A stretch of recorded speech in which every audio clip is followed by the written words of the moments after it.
স্বামীর টাকা হজম করা এত সহজ ব্যাপার না। স্বামীর টাকা যখন খরচ করবেন কতবার যে হিসাব দিতে হয় সেটা একমাত্র যেসব আপুরা স্বামীর টাকার উপরে নির্ভরশীল ওই আপুরাই বলতে পারবে।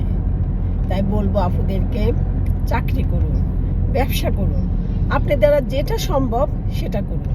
কারণ বাবা মা কষ্ট করে বড় করছে, নিজের টাকা ইনকাম করে বাবা মাকে মাঝে মধ্যে গিফট করুন, ভাই বোনদেরকে গিফট করুন।